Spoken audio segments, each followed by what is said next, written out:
Unbreakable Bond, A Hero's Tale. Chapter 1. The Call. Officer Michael Reed's radio crackled to life at 2:17 a.m. on a frigid December morning in Boston. The bitter cold had frosted the windows of his patrol vehicle, creating intricate ice patterns that caught the blue-red flash of distant police lights. The voice on the other end was tense, controlled but urgent. Armed suspects had stormed First National Bank downtown, taking 17 hostages during an overnight cleaning crew shift. Michael glanced at Murphy, his German Shepherd partner of 4 years, who sat alert in the passenger seat, ears perked forward as if he understood every word coming through the radio. All available K-9 units respond, the dispatcher announced, her voice betraying the severity of the situation. Suspects heavily armed. Hostage negotiation team en route.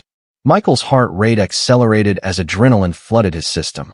He reached over to brush his fingers through Murphy's thick fur, a gesture that calmed them both before danger. The dog's amber eyes met his, reflecting unwavering trust. "Ready, boy?" he whispered, receiving a soft whine in response. Michael's cruiser cut through the empty streets as Murphy remained perfectly still, his dark, intelligent eyes focused ahead. Unlike other K9s, Murphy never needed to be told when it was time to work.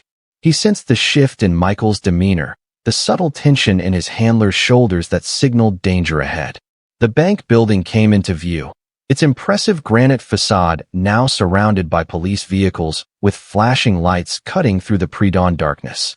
The night air bit through Michael's uniform as he stepped out, Murphy falling into perfect heel position without command. They were the first K-9 unit to arrive at the perimeter. SWAT Commander Dawson, a veteran with whom they'd worked 3 previous hostage situations, briefed Michael while Murphy stood vigilant at his side. 4 armed men with military-grade weapons had taken the cleaning crew hostage, demanding $10 million and safe passage out of the country. Intelligence suggested they were part of an international terrorist cell with ties to classified government operations. "We're setting up communication now," Dawson explained, his breath forming clouds in the frigid air. "But if negotiation fails, we need entry options. Your dog's tracking abilities might be our best shot at locating the hostages without casualties." Michael nodded, placing his hand on Murphy's head. The German Shepherd had been specially trained for hostage situations, able to detect human presence through walls, move silently in dangerous environments, and take down armed suspects with precision. Together, they had successfully resolved 17 high-risk operations without a single civilian casualty, a record that had earned them both commendations and made them the first call in situations like this. Chapter 2. Point of No Return. 3 hours into the standoff, negotiations deteriorated rapidly. The terrorists executed one hostage to prove their resolve, sending the tactical team into high alert. The gunshot had echoed through the early morning silence, followed by screams from inside that made Murphy's ears flatten against his head. Michael felt the familiar knot of dread form in his stomach, the same feeling he'd experienced in Fallujah years earlier as a military dog handler before joining the Boston PD. Commander Dawson gave the green light for infiltration through the bank's underground maintenance tunnels, a mission perfectly suited for Michael and Murphy. As they prepared, Michael checked Murphy's tactical vest, running his fingers along the reinforced material designed to protect vital organs while allowing the dog full mobility. "Stay close," he whispered to Murphy, tightening his own body armor. "We're going in quiet." The tunnels were narrow, damp, and pitch black. The musty scent of stagnant water mixed with the metallic tang of exposed pipes. Murphy led the way, his powerful nose detecting human scent markers, while Michael followed close behind with 3 SWAT officers. They communicated through hand signals and tactical earpieces, moving like shadows through the darkness. The only sounds were their controlled breathing and the occasional splash of water beneath their boots. Murphy's training allowed him to navigate almost soundlessly, his paws finding dry patches amidst puddles that would have betrayed their position. Michael felt a surge of pride watching his partner work. This was the culmination of thousands of hours of training, the perfection of instincts already remarkable in their natural state.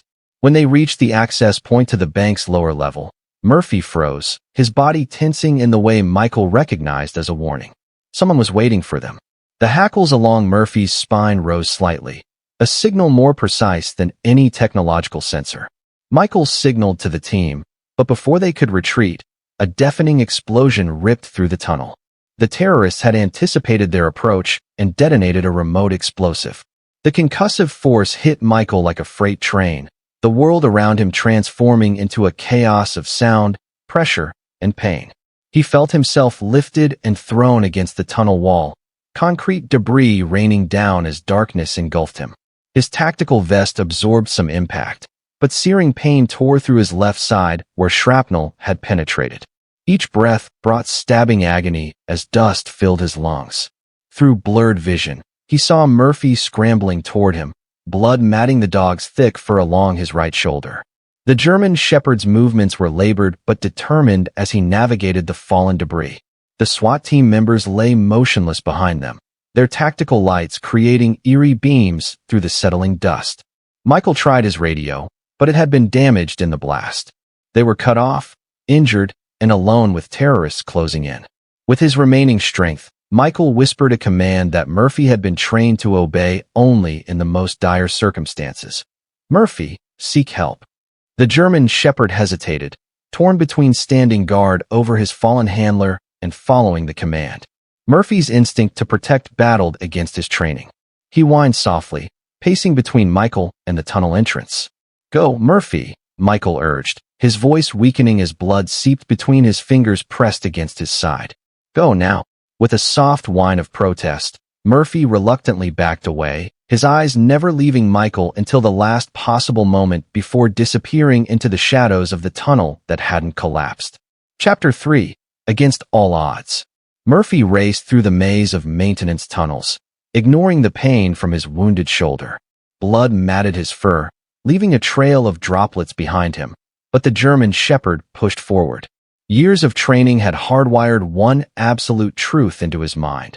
Michael was not just his handler, but his responsibility, his pack leader. The canine's powerful legs carried him through the darkness with single-minded purpose. Each intersection required a split-second decision based on scent and memory.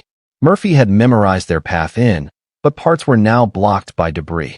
He found alternative routes, pushing through narrow passages where his tactical vest scraped against concrete walls. Emerging 4 blocks from the bank through a storm drain, Murphy encountered his first obstacle. Identifying friendly officers among the chaos of emergency vehicles, bystanders, and media that had gathered around the perimeter. The morning sun momentarily blinded him after the darkness of the tunnels. Sirens wailed, radios squawked, and the air was filled with unfamiliar scents that threatened to overwhelm his senses. His training kicked in as he scanned the area, searching for familiar uniforms and scents. Human panic and confusion made this harder.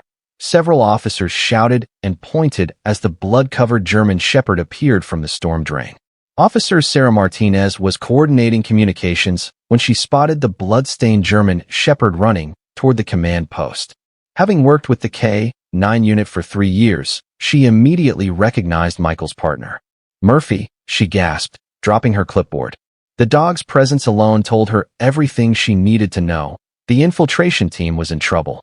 Murphy's intelligent eyes locked with hers, recognizing a familiar face and potential help. Murphy circled frantically, barking and pulling at Sarah's sleeve, exhibiting the exact behavior he'd been trained to show when his handler was down. Sarah radioed Commander Dawson. "K-9 has returned without Officer Reed, showing distress signals consistent with officer down protocols. Appears wounded but mobile." Murphy's tactical training included leading rescuers back to his handler, a skill that had been practiced in simulations but never tested in actual combat conditions.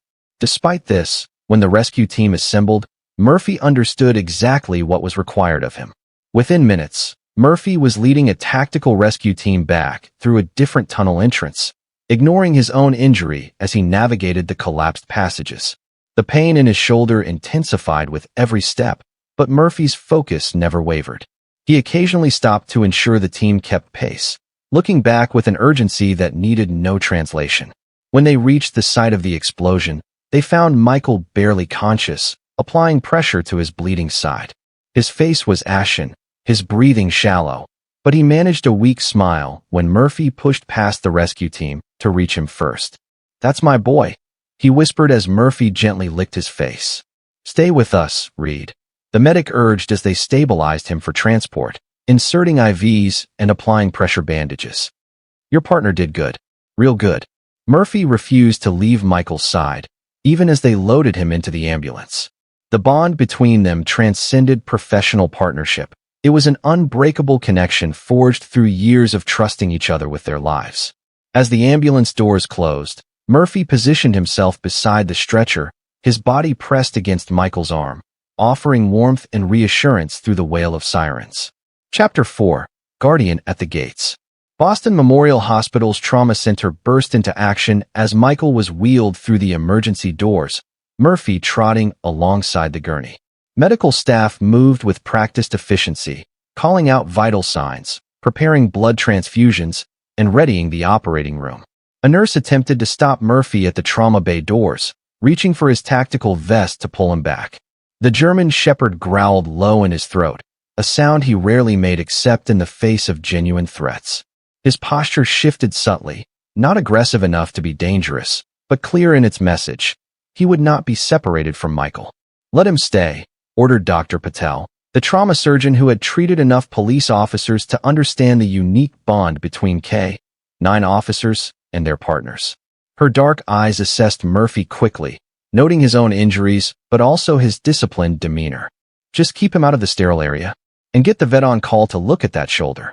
For 6 hours, Murphy maintained his vigil outside the operating room. The hospital's veterinarian had cleaned and bandaged his shoulder wound and applied surgical glue to the gashes on his flank, but Murphy refused the sedation that would ease his pain. The German shepherd seemed to understand that dulled senses meant compromised vigilance. He stationed himself directly across from the operating room doors, his dark eyes never wavering from where his handler had disappeared. Nurses brought water and food, but Murphy refused both, his training allowing him to endure discomfort when duty required it. Officer Martinez arrived with Murphy's backup handler, a standard protocol when K-9 officers were injured, but the German shepherd refused to leave his post. When Michael was finally moved to recovery, Murphy was permitted to lie beside his bed, his injured shoulder now properly cleaned and bandaged. The German shepherd positioned himself where he could monitor both Michael and the door, a defensive posture that would prove crucial in the hours ahead. Michael drifted in and out of consciousness, the powerful painkillers creating periods of confusion interrupted by moments of clarity. During one such moment, his fingers found Murphy's fur, drawing strength from the dog's unwavering presence. "You came back for me," Michael whispered, his voice rough from the breathing tube that had been removed after surgery. What neither knew was that the terrorist cell had deeper connections than anyone suspected, and Michael had seen one of their high-value operatives during the bank infiltration, a man whose identity would compromise operations across 3 continents. This knowledge, though Michael wasn't fully aware of its significance, had marked him for elimination. Chapter 5. Midnight Guardian. 3 days into Michael's recovery, as midnight approached and the hospital corridors grew quiet, Murphy's ears perked forward.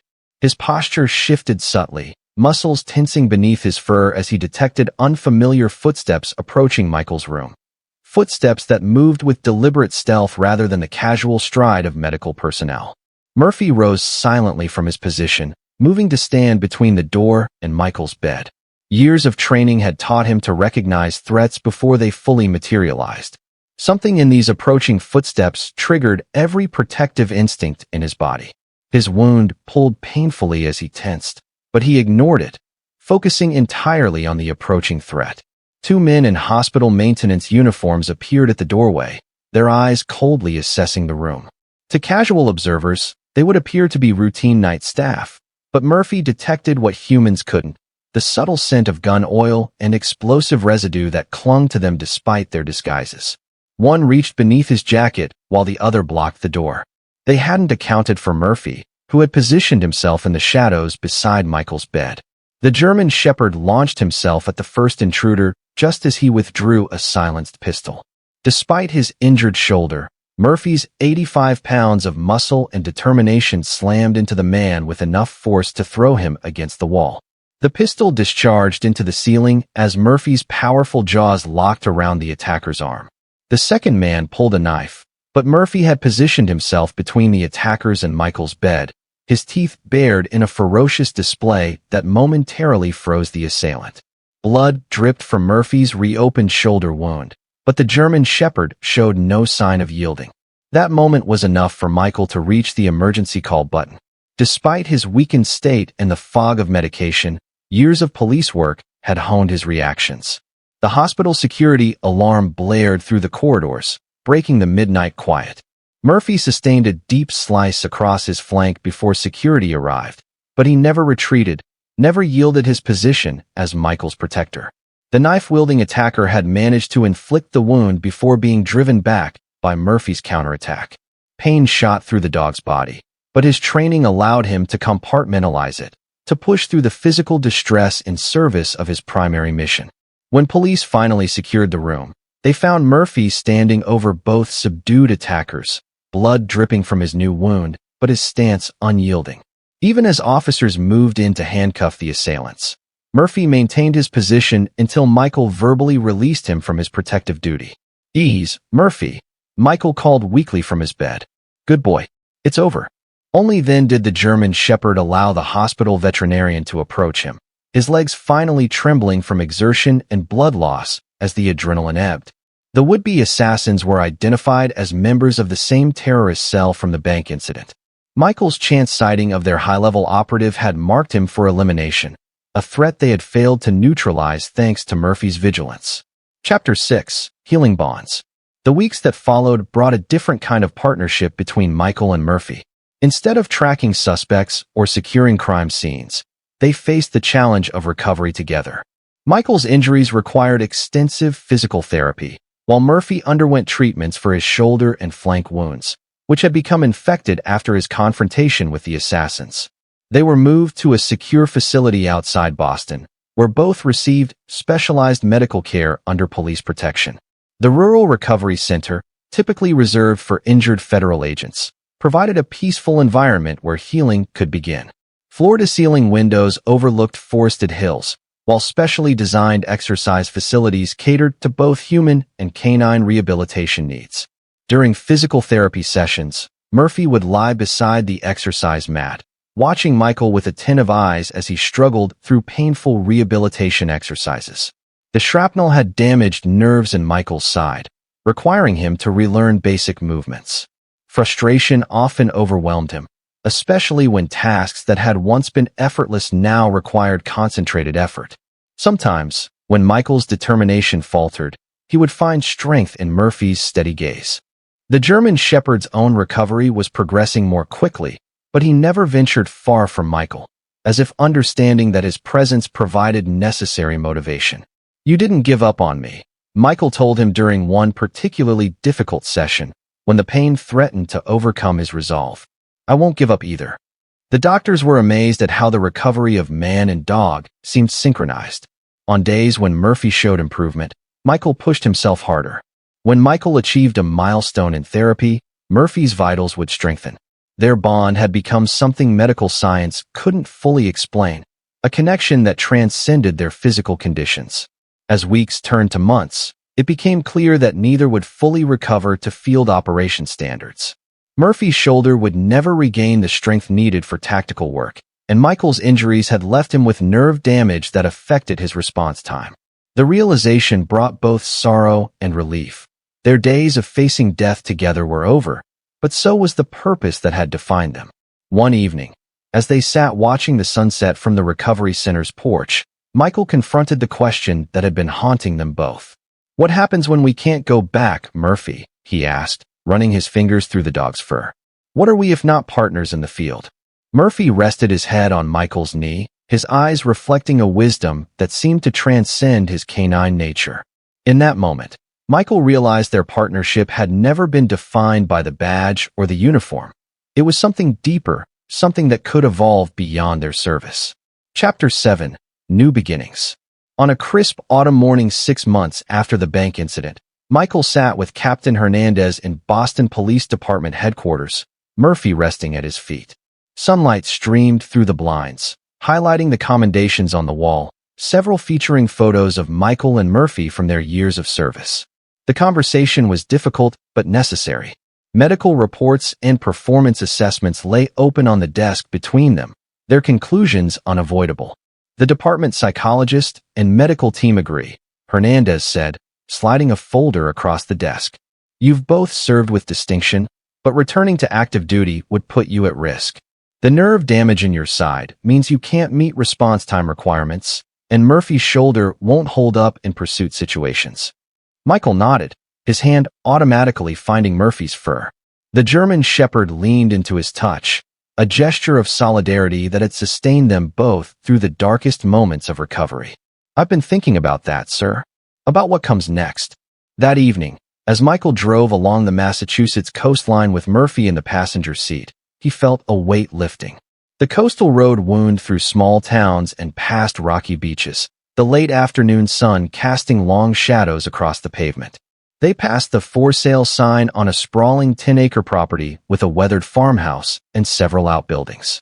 Michael had visited it 3 times already, measuring spaces and envisioning possibilities. He pulled into the gravel driveway, allowing Murphy to jump out and explore the property once more. The German shepherd moved with purpose across the open field, his gait still showing a slight favor to his previously injured shoulder, but his spirit undimmed. What do you think, partner? He asked, as Murphy returned to his side. Ready to teach others what you know? Murphy's ears perked up as if he understood perfectly what was being proposed. Michael scratched behind them, watching as the setting sun painted the old farmhouse in golden light. The property would become Reed K-9 Academy, a training center where Murphy's exceptional skills and Michael's tactical knowledge would shape the next generation of service dogs and handlers. Chapter 8, Legacy. 2 years after the bank incident, Reed K-9 Academy had transformed the coastal property into a premier training facility.